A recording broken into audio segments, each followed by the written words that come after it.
You had said something, or maybe you said something earlier on, that it was a difficult passage. And I think what makes it difficult is there's no story to it. There's no beginning, there's no end, there's nothing to really move you along. Yet, behind it all is this journey that Jesus is making. He's making his way, he's putting his face toward Jerusalem, and he's doing it despite the fact that he knows what's going to happen to him, what's waiting there for him. And I think that says a whole lot about his faith. Another thing that got me was the tone that I heard in the red print in my Bible, which is when Jesus is talking.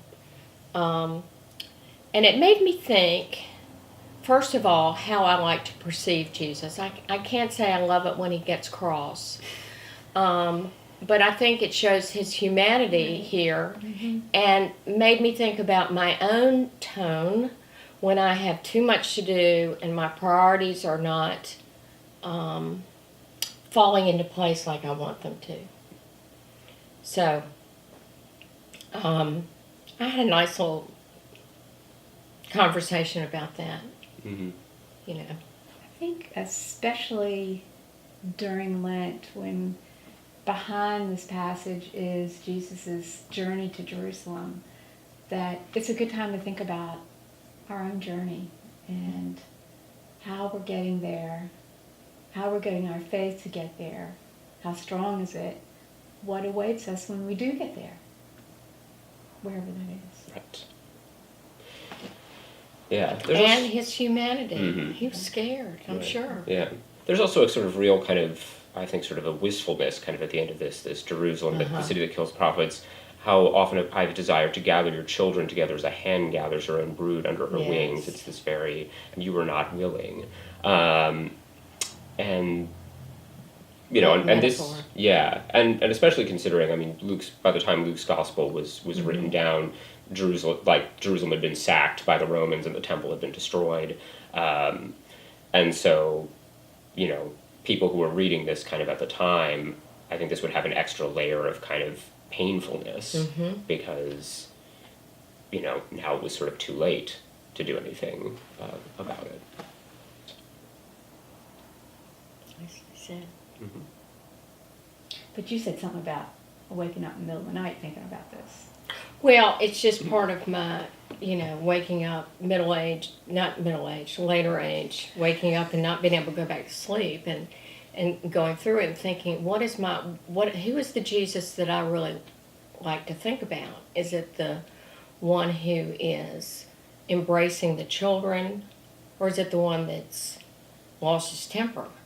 And I can't imagine, you know, being a disciple and being chastised by Jesus. I just can't imagine how awful that would have been. And when he got in a mood, because you know it was justified, you know, and I do embrace that, the gentle Jesus.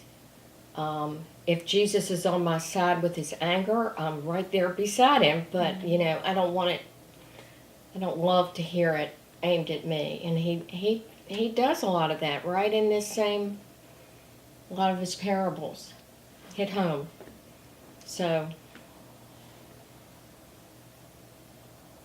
it's funny how we visualize him and think of what kind of person he is, because that's such a big issue in our faith, is the divineness of him and the humanity together, and how we can do that.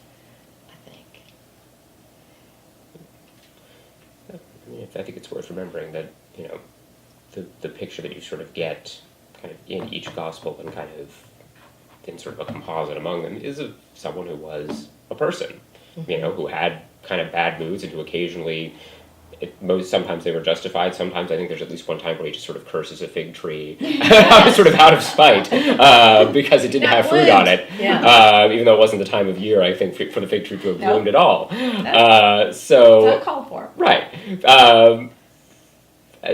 But that, you know, this was sort of a real and kind of